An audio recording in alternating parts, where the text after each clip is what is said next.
Hello, everyone. Welcome back. So we are already started late, but that's okay. And it's a great pleasure to see you all here. I think even more people now, right?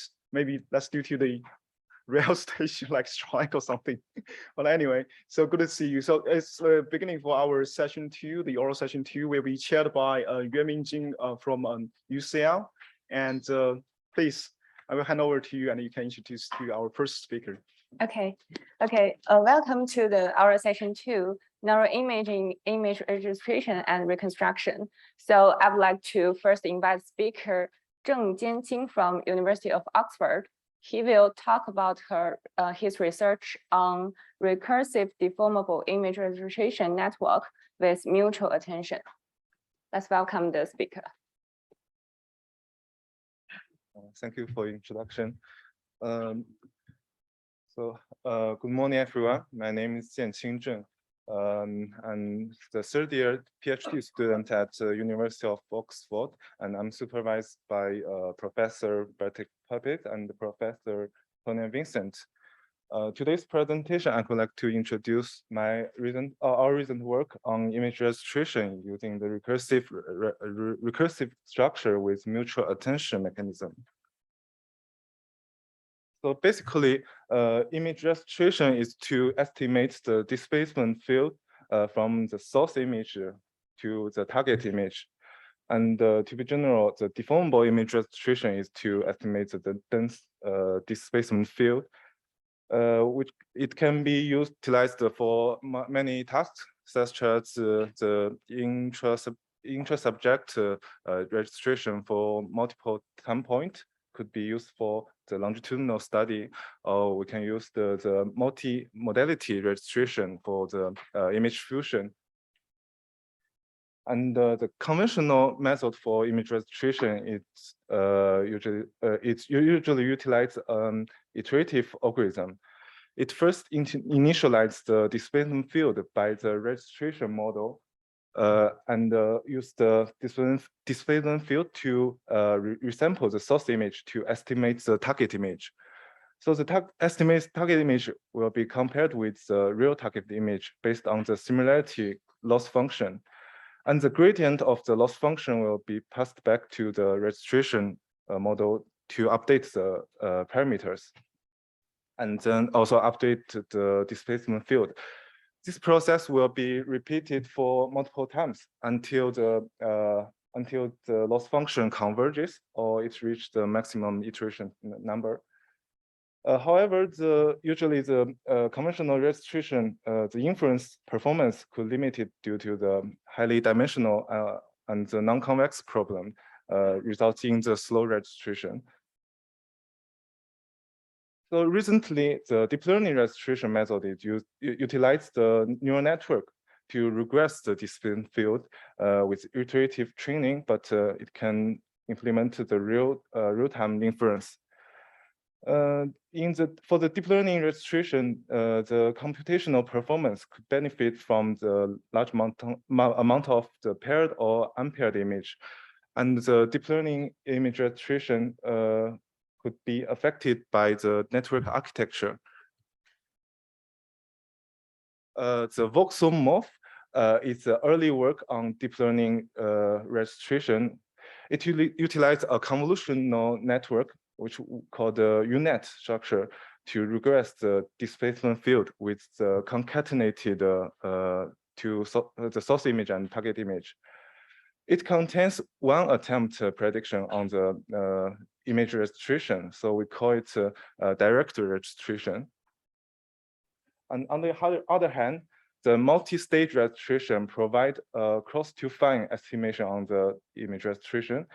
In the first stage, it estimates the displacement field and resample the source image, which will be fed into the next stage, and it will be repeated multiple times.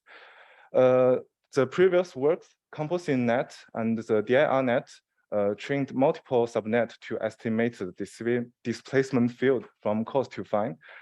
But the drawback is it could cost much more computation and the parameters for training of the multiple subnets. So that the recursive registration is proposed by the recursive cascaded networks in the previous work. It could further reduce the parameter and the training cost. And they are all using the convolution network, but the pure convolution network has local receptive field, and the small receptive field could limit the capture range of the registration, which means the large deformation could be lost in the registration. And the solution could be mutual attention.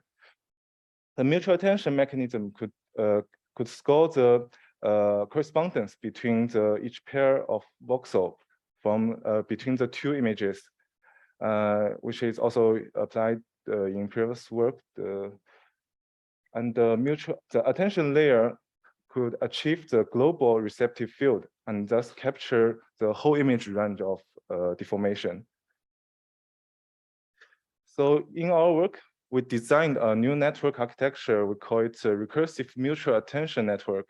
It combines the mutual attention in the recursive registration, and it thus can achieve the cost-to-fine registration with a global capture range. And we expect to improve the image registration with with smaller or comparable number of parameters and the faster training. So this slide shows the detail of our network architecture. The subnet structure including two encoder and one decoder. The encoder part include in each branch of encoder part, it contains 4 residual downsampling block with one identical block and one max pooling layer. And the decoder part including 4 residual upsampling block with one identical block and one upsampling layer. And the residual downsampling block share the weight between the two branches to extract the latent feature. And the mutual attention module are used to calculate the correlation of each pair of voxels between two images and to fuse the matched features. At the middle, the abstract latent feature extracted from the encoder is also concatenated to fuse the feature. And to validate our method, we utilize 2 different data sets, abdominal CT and the lung CT. In the abdominal CT, there are 9 different organs with the volume varying from 10 milliliters to 1.6 liters. And we also compare our method as a right column. We also compare our method with different baselines, which can be divided into 4 groups. The direct registration method, including the voxel morph, we use 2 different types. The lightweight type of voxel morph is called the VM1, and the heavyweight type is called the VM2. And the multi-stage registration contains the composite net. It utilizes the convolution network for the affine registration and the UNet for the deformable registration. And the recursive cascading network, it uses the recurrent structure for the registration. The mutual attention, we adopt our previous work for rigid registration here, which called DNet, and our method is called RMAN. We also use 3 different criteria to measure the accuracy of the registration: the average surface distance, the Hausdorff distance, and the depth similarity coefficient. And we also evaluate the efficiency by the parameter number and the time of the registration. So this slide shows the example of the abdominal CT. The first row shows the city slice, and the second row shows the displacement field. The third row is the volume of the annotated volume, 9 organs. And the source image is resampled by the displacement field to get the result of the estimated target image. And from the zoom in figures at the second row, we can see the result of the left kidney. Our method IMAN gets the best performance on the kidney, which implies our method could be good at the large deformation estimation. And in the view of the 3D volume, we can see our method still gets although our method gets the best one, but we can also see some separate fragments besides the organs, which also could result from the discontinuity of the displacement field. We want to also solve this problem in the future. And this slide shows the lens city example. We can see our method could be good at the prediction on the boundary of the lens, the lens annotation, which also be shown at the bottom row in the 3D volume of the lens segmentation. Sorry, not segmentation, the annotation. And in the field of 3D volume, we can see our method achieved the best in this example, but we can also see the stripe shape besides the lung, which can be caused by the ribs. And we think the potential reason is the registration could be affected by the neighboring area with significant features. So to make a more specific conclusion, we compare our method with others in the digital number. Like we can compare the VM1 against the DNet. We can see both of them have the comparable number of parameters, but the DNet achieve better results, better accuracy, which we can conclude MA could improve the performance with comparable number of parameters. And comparing the VM2 against CN plus UN, the VM1 against RCN, and the MAN against DNet, we can see that with the comparable parameter number, the multi-stage registration outperforms the direct registration. And comparing the CN plus UN with the RCN, we can also conclude the recursive registration outperforms the different weight multi-stage network with even fewer parameters. And to further explore the effect of the recurrent number on the registration, we trained our network with different training recurrent number and tested it with different inference recurrent number and compare it with RCN. From this figure, we can see with the training recurrent number larger than 1, the performance of registration could be improved with the increase of the inference recurrent number. And when the inference recurrent number is large enough, such as equal to 5 or 6, the training recurrent number doesn't really affect on the registration performance. And the training recurrent number, when the training recurrent number equal to 1, it doesn't really fit in this figure. We think the potential reason is when the training recurrent number equal to 1, it doesn't really learn any recurrent pattern from the training. So in conclusion, our method achieves the best registration with other network structure with comparable parameters. And in terms of the individual component, the mutual attention and the recursive registration could improve the performance. And furthermore, the recursive registration achieved a better performance with even fewer parameters. And with the larger inference recurrent number, it can also achieve better registration results. So thank you for your attention, and I appreciate for any question.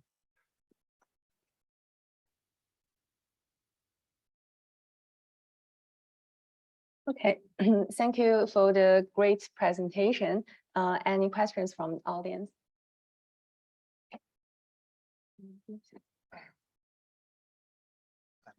Thanks a lot for the talk.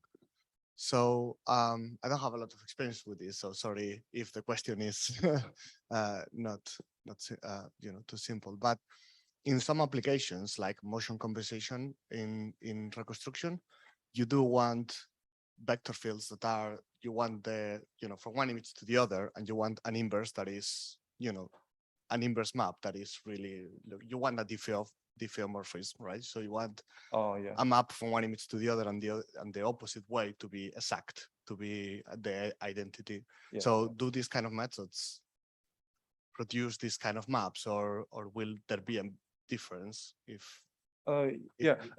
Actually, it's a very good point.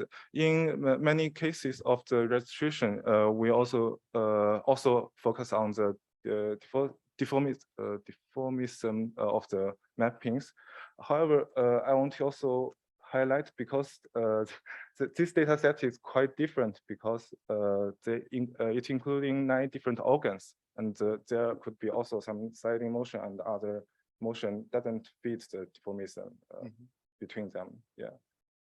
However, we also measure the negative value of the determinant of the Jacobian matrix, which can also indicate how it looks like for the deformism. Yeah. Is that answer your question? Yeah. Thank you.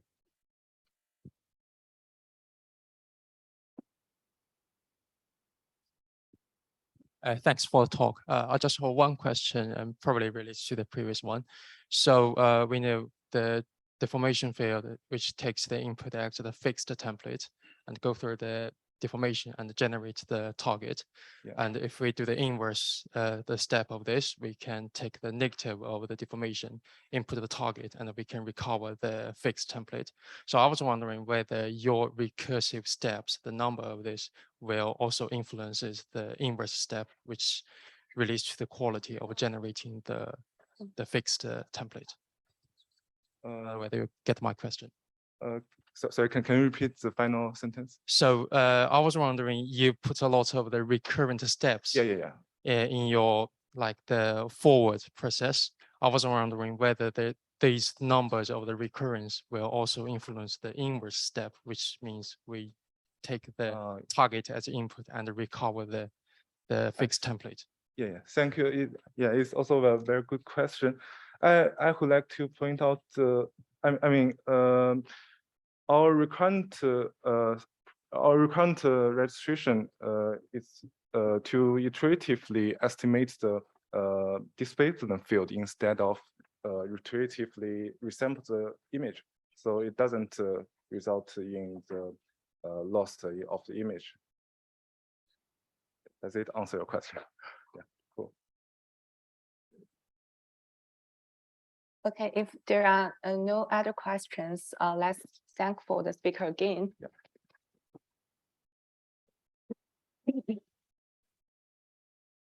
So the next speaker is Tenda Michael from Imperial College London.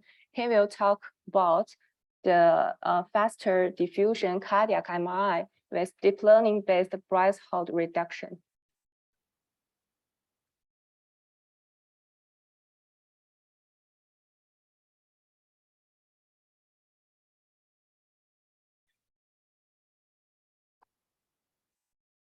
Hi everyone, I'm Michael, and today I'm presenting our work on faster diffusion cardiac MRI with deep learning-based breadth reduction. So the first question here is, why do we need faster diffusion tensor cardiac MRI?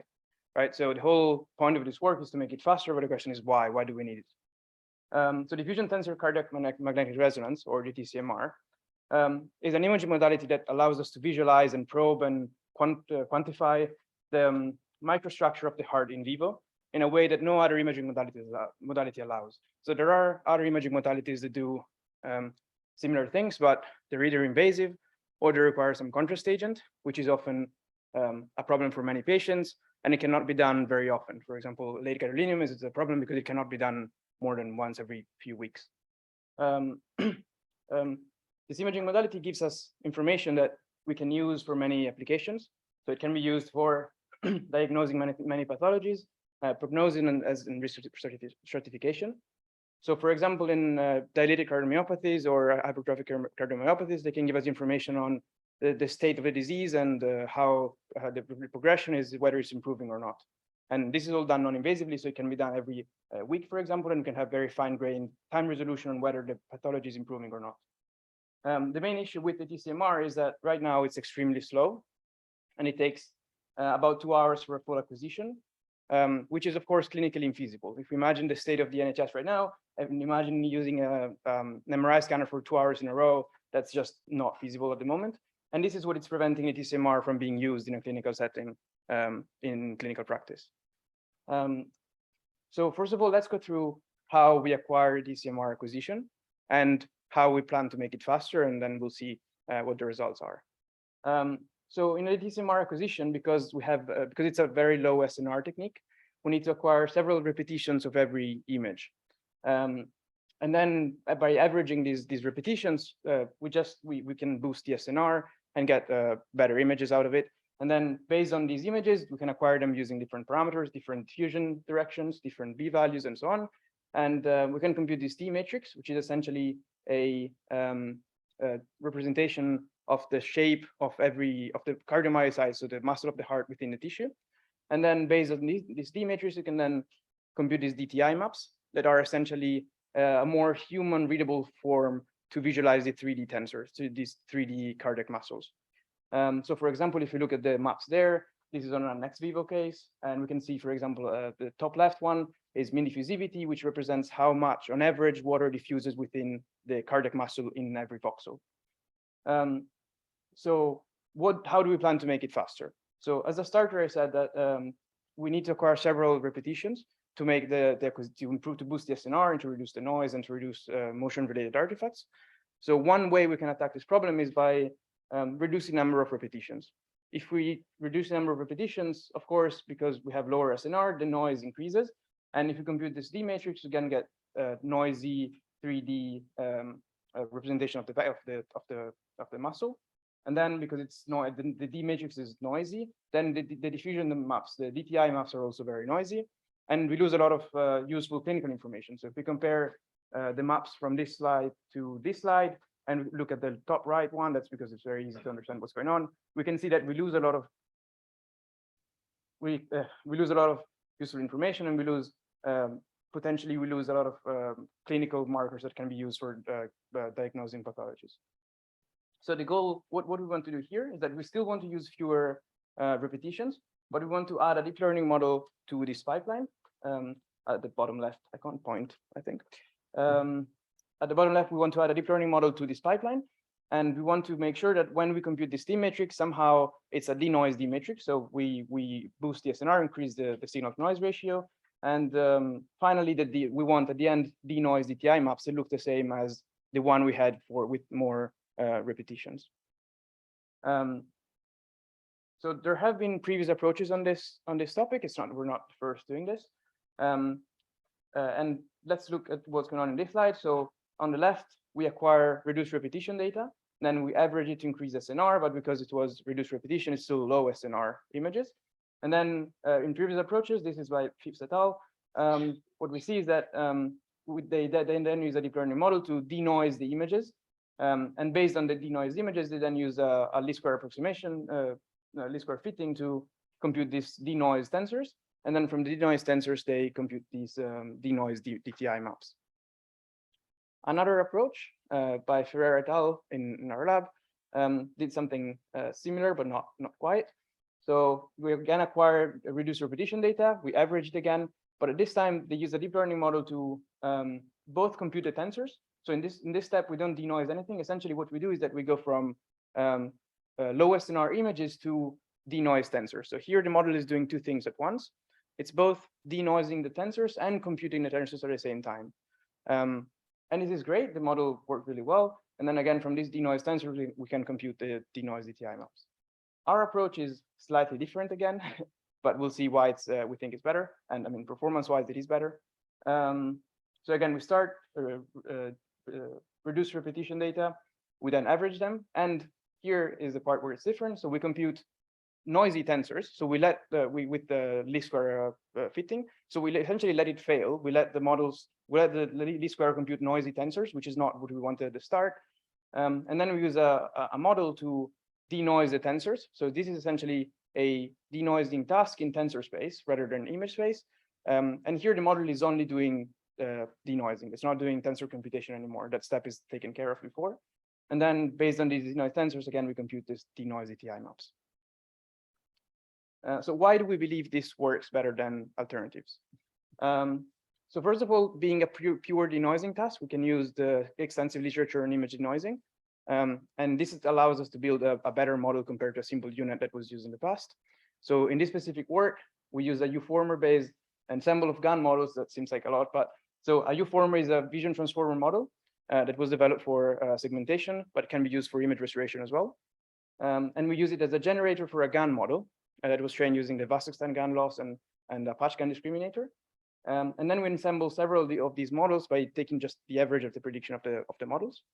And we use that model to denoise the tensors. This is all based on image denoising literature. And again, this was a huge help because if we compare it to previous tasks, this is a completely novel task. Like there is no literature on the task. We can't use anything to base a work on. So of course we can, but it's not the same as just using the whole of the denoising literature. The other main reason is that the task is a lot easier compared to previous tasks. So if you compare it to computing tensors and denoising, the task is easier. The network doesn't have to learn as much and doesn't have to learn how to compute tensors, what tensors are. It's just a denoising task. So very easy. And because we have limited amount of data, if the task is easier, the performance of course increase. The other thing we do to make the training a lot better is that so let's assume we have a data set with only 5 breathals, so 5 repetitions, let's say, and we want to reduce it for it to be a data set with 3 breathals, 3 repetitions. So what many studies in the past did is that they just take the first 3 breathals, and the idea is we want, starting with 3 breathals, get back to the same quality we had with 5. Okay. So what they did is that they took the first 3, they did some machine learning, deep learning on it, and then they just compared it to the full 5 repetition data.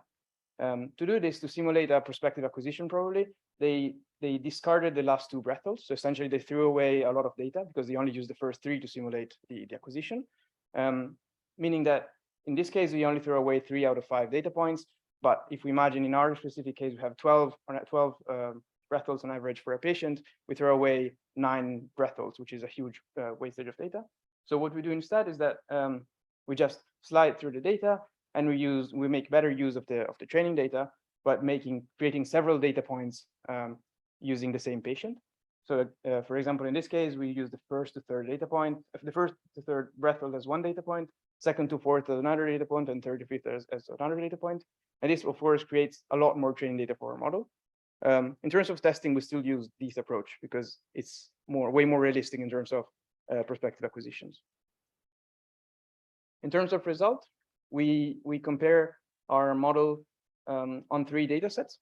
So 1 data set is 5 breathals, 1 data set is 3 breathals, 1 data set is 1 breathal. And again, we start from 12. So we're reducing by a factor of at least 2 up to a factor of 12 here. And we compare 3 models. The first one is the least square approximation, which is the standard method of doing this in the diffusion literature. The baseline method is Ferrer et al., the one that computed tensors, the denoised tensors from noisy images directly. And then we compare our model to these. And we can see that for all data sets and pretty much all the maps, so the columns here are the DTI maps, our model improves quite significantly on all models, on all alternative models, except for MD sometimes, but even in that case, the difference is quite small. And a crucial point here is that using our model, we can essentially acquire the same quality we can get an acquisition of the same quality using only a fraction of the breathals. So if we compare, for example, the 5 breathals least square MD and with the 1 breathold our model MD, we can see that it's about the same number, meaning that using a fifth of the data, we get about the same performance, same quality of the images. In terms of qualitative results, we compare here the 4 DTI maps as rows and the least square approximation in our model on the 3 data sets. And we also report the error maps.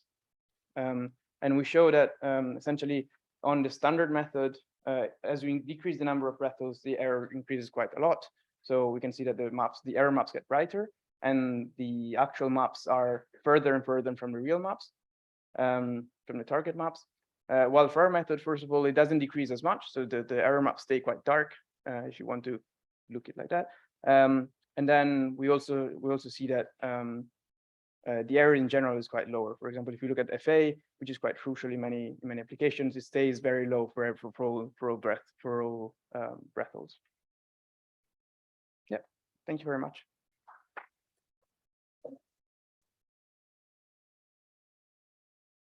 Okay, thank you for the interesting talk. Any questions from audience?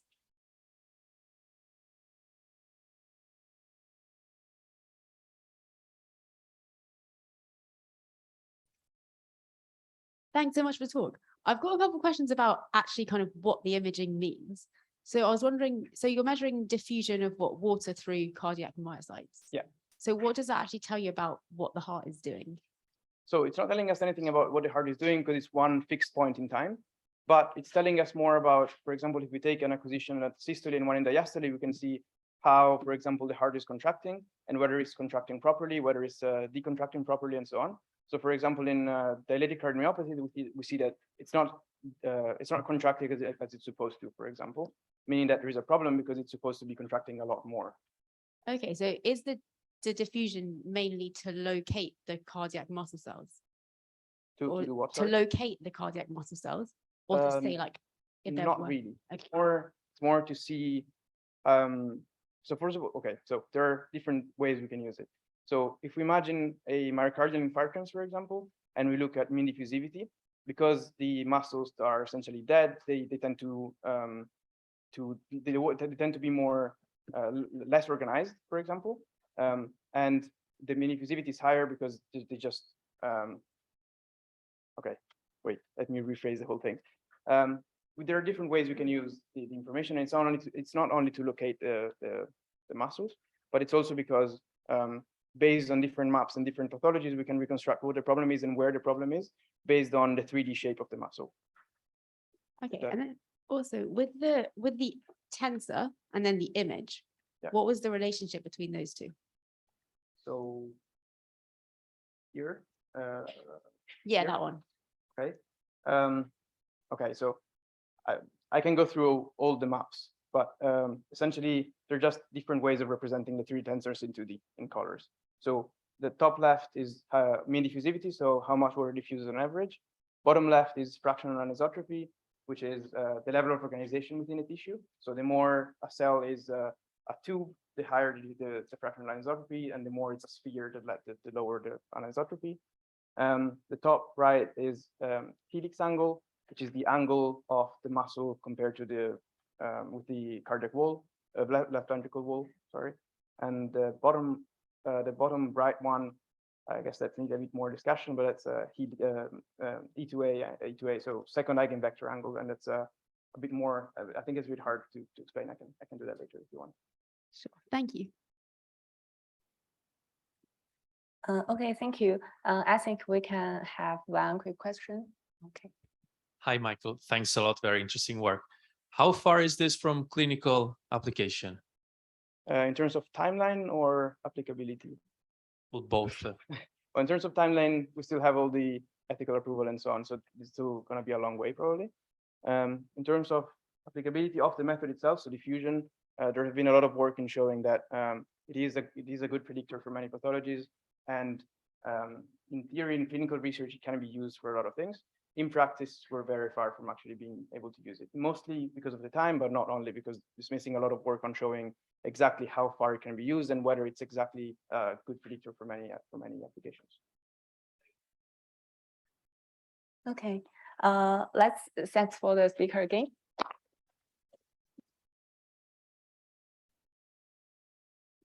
Okay, let's go for our next speaker, Liu Li Hao from University of Cambridge. He will talk about simultaneously semantic and instance segmentation for clone nuclear identification and counting. Thanks so much for the introduction. Good morning, everyone. I'm Li Hao from the Cambridge Image Analysis Group. Today, I will talk about our recent project on colon nuclei identification and counting. This is a joint project I work with Chen Yanghong, Angelica Abeles-Ribero, and Carola Shenley. I also would like to highlight the method proposed in this work is a top 4 solution for the Grand Challenge CONIC 2022. So this is the outline of my talk today. I will quickly talk about the background of this work and then introduce the proposed techniques. After that, I will illustrate how well this proposed framework performs by showing some experimental results, and then quickly finish my talk with some conclusions. So let's get started. First of all, I would like to ask a question. What is nuclei identification and counting? So nuclei identification and counting, aka nuclei segmentation and classification, is a joint segmentation and classification task. So not only we need to segment each cells in the images, we also need to give a specific label for the cells, by which I mean what class this cell belongs to. And this is a very important component in computer-aided medical image analysis task, which can help to extract features with rich information for cellular estimation and for the following diagnosis. So it is of great importance for several computational pathology application. So in a nutshell, in this work, we try to tackle the problem of automatic nuclear segmentation and classification problems. So traditional method try to perform cellular segmentation using handcrafted features. For example, shape markers and contour parameterizations. This method are somehow very limited in performance-wise because it is lack of highly semantic informations. By saying highly semantic information, I mean a global understanding of the input image. More recently, CNN-based method has demonstrated a remarkable performance in segmentation and classification. By extracting highly semantic features, CNN model can learn a more robust and strong feature from the image, hence achieving better performance compared to the traditional method. This CNN-based method can be categorized into 2 kinds. The first kind is semantic segmentation model, and the second one is the instance segmentation model. Semantic models, they try to give a global understanding on the image and try to give a specific class for the image contents. For example, UNIT, they use this kind of encoder-decoder architecture to reconstruct the segmentation mask from the input image. Another famous work is this HoverNet. It is an upgraded variant of UNIT because it considers the vertical and horizontal instance informations in the reconstruction process. As for the instance models, the most famous family is the faster RCNN. The faster RCNN is a 2-stage framework. The first stage is a region propose or stage. And the second stage is a bounding box regression stage. And in the first stage, we try to, the faster RNN try to come up some target regions, while in the second bounding box regression stage, they try to refine the location of each cells. But this kind of method are only about detection. They don't do segmentation in the tags. So that's why mask RNN are proposed. In mask RNN, they add another branch, which is a mask prediction branch, in parallel to the bounding box regression branch to do instance segmentation. So mask RNN is currently one of the most effective method in instance segmentation area. I also would like to highlight the difference between semantic segmentation and instance segmentation again. As you can see in the input picture, there are some chairs. Well, if you use semantic models to do the segmentation, they will only try to tell you which part is a chair. They don't care about where are the chairs. Whilst if you use instance model to do the segmentation, they not only tell you where are the chairs, they also need to tell you where are how many chairs are in the image and where are each single chairs. So that's the main difference between semantic model and the instance model. From our observation, semantic models are capable of doing highly accurate class predictions for cells because it has a global understanding of the image, whilst the instance models can provide a more refined segmentation as they consider the segmentation on each instance.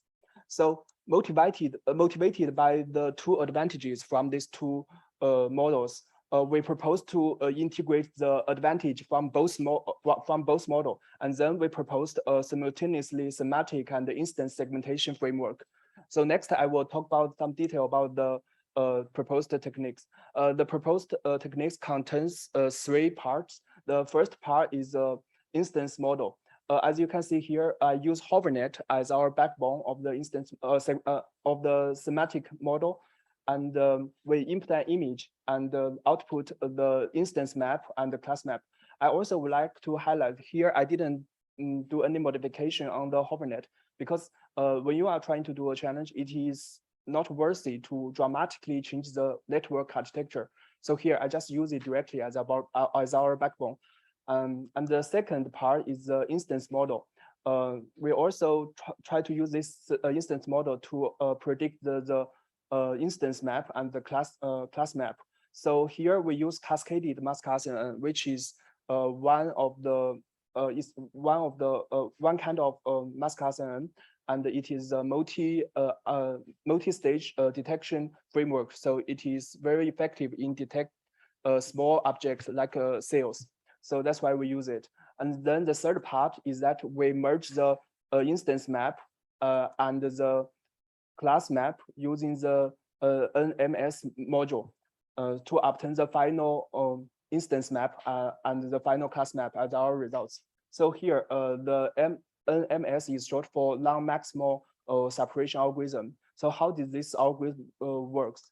As you can see here, this picture contains the predicted results from the instance and the semantic model. The blue boxes are from the instance model, while the black boxes are from the semantic model.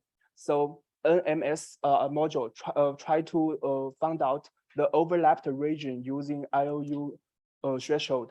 For example, as you can see in the red box, both semantic and the instance model detect one instance in this region, and the detected results have a high overlap. So in the NMS algorithm, we would like to say these are actually the same instance because they have a high overlap. And how we merge these two results? So we first select the union of the two segmentation masks as the final segmentation as a final instance segmentation map, and then using a voting mechanism to obtain the classification results for this instance. So by using this NMS for all the cells, all the detected overlapped instance, we can obtain the final embedded results. So that's how this proposed techniques works. Also, I would like to talk some details, implementation details about this works. First of all, our code is built based on HoverNet and the Detectron tool. And for the loss function, we use binary cross entropy loss for the mask prediction and the cross entropy loss for the label prediction. And for the instance model, we use SGD optimizer to train the entire instance model with the initial learning rate as 0.0001. For the semantic model part, we use Adam optimizer with the same initial learning rate to train the semantic model. So next, I will talk about some experimental results. First of all, the data set we used in our work is a conic challenge dataset. This dataset is forked from the lizard dataset, which is the largest known dataset in the computational pathology area for instance segmentation. And there are 4,981 images with unified cropped size of 256 by 256. And we use 3,900 image as training, and the rest 1,081 image as validation dataset. And for each nuclei in the image, an instance mask and a classification mask are provided. So we use these two masks as ground truth in our training process. And each nuclei is assigned to one of the following categories. First of all, neutrophil, and second, epithelium. Well, the name of the cells are way too hard to pronounce, so I will just skip it. So there are six class of cells. Another important thing to participate in a challenge is that you need to do intense processing, which is data augmentation. So there are 4 steps. First of all, we try to enlarge the image dataset to twice of its original size, because the mask Gaussian model require at least this kind of size. So that's why we enlarge it. And then we use like random scale with random crop to augment the data. And third, we use random flip to augment the data from different view. Last but not least, we randomly select Gaussian blur and the median blur and the additive Gaussian blur, one of these to enhance the image in the pixel level. So that's a processing. For the evaluation matrix, for the segmentation part, we use a multi-class panoptic quality to evaluate the segmentation accuracy. So this, the first evaluation matrix contains 2 parts. The first one is the detection quality, and the second part is the segmentation quality. And the second evaluation matrix for the segmentation part is like the PQ for each single cells. Sorry, each single classes. So that's for the segmentation. While for the classification, we use this multi-class coefficient of determine R square to determine how well the classification part is. As you can see in the results, the B stands for baseline, which is provided by the challenge organizer, and S is short for semantic model, and I is short for instance model. When we compare the first 2 rows, we can see that our semantic model performs slightly better than the baseline because we choose a better backbone. And when we compare the second line and with the third line, we can see that we use the data augmentation. You can introduce a huge performance gain. Another interesting finding is that when we compare the instance model and the semantic model, the instance model has a very high PQ value, while the semantic model has a very high R square value, because the instance model can provide more refined segmentation results. So that's why we have a high PQ. Whilst for the semantic model, it try to have a high level global understanding of the image. So he know what kind of cells are in this image. So that's why the R2 evaluation results is higher. And by providing a good trade-off between the semantic model and the instance model, our final embedded results outperform all the other methods in all the evaluation matrix. As you can see, the final results increase a lot compared to all the other methods. We also provide this kind of evaluation, visualization result to support our numerical results, which also can reflect the advantage of our embedded model. So in conclusion, we introduced a framework for colon nuclei identification and counting. Our solution is framed as a simultaneously semantic and instance segmentation framework. Our embedding is achieved via a customized NMS module. We understand that our frameworks rank the top 4 out of 373 submission on the Grand Challenge Conic 2022. So that's all. Thanks for your attention.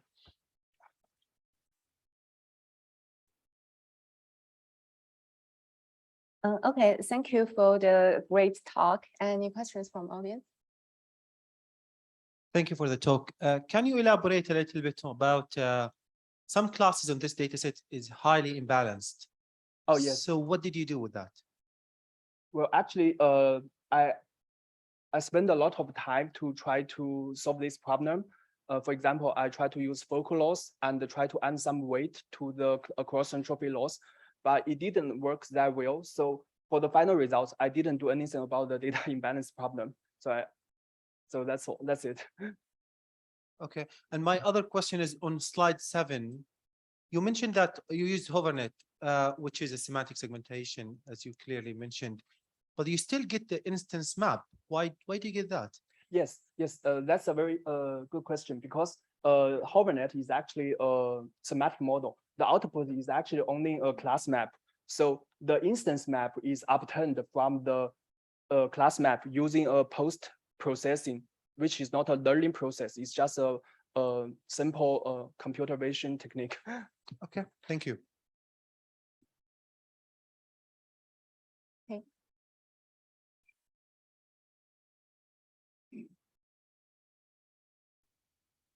Yeah, so for the class imbalance, what exactly was the class imbalance, roughly? So basically the cells with high accuracy, they have a lot of they have a lot of these cells in the data set. What I'm trying to say, for the first one, for the neutrophil and the second last, I think it's called eosinophy. The first class and the fifth class, they have low small. They didn't appear too much in the data set. So. Okay. And then you mentioned your top 4 in the competition. Do you know what methods the other top 3 got? Did they use similar methods, or were they very different methods? Yeah, I actually know, because I did some review for why I didn't, for example, outperform the other 3 methods. First of all the top 3 methods, they use only semantic models, and I actually want to say something about this, because as you can see, the instance results, in the instance result, you can clearly see the margins of the cells, whilst for the semantic model, it's kind of rough, and the cells are connected to each other. And that is because the ground truth is in that way, because the ground truth is not manually obtained. The challenge organizer uses using unit, a pre-trained unit to obtain this ground truth, and then do some manual modification. So that's why I think that's why at least one reason I didn't outperform the other 3 methods. Another reason is that I didn't do any test time augmentation, which is which is TTA. I think that is quite important, which I'm missing in the challenge. So while for all the other 3 methods, in the challenge they did a lot of test time augmentation. So that's the second reason. I've just got one last quick question. Yeah. On slide 10, for one of the models, you use stochastic gradient descent for optimization, and the other one you use ADAM. Is there a reason why you use difference, for instance, in semantic, or no? Well, actually, you mean why? Yeah, so for the instance model, you use a stochastic gradient descent optimizer, whereas for the semantic model, you use an ADAM optimizer.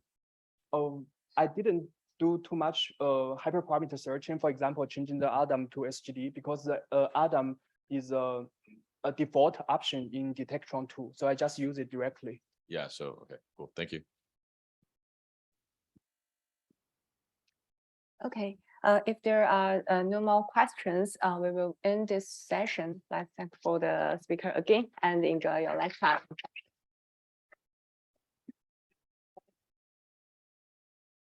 We have an announcement. Oh, okay. Hi, everyone. A quick announcement, actually two. First of all, definitely official announcement. Our keynote speaker for this morning is canceled for this afternoon. So it's going to be a long lunch. And for the poster session, there has been a lot of questions regarding about what is your board. So what we're going to do is please give us until you can start. No one, please don't put your posters on the board because we are going to assign the names and numbers. So around 10:20-ish, please go and look for your poster with the tag of your poster, but only please for session 1, don't put other sessions. And we have session in the end of the day for another poster session. Please, after your poster session, that means from 2 to 3 finishes, please remove your poster. Thank you.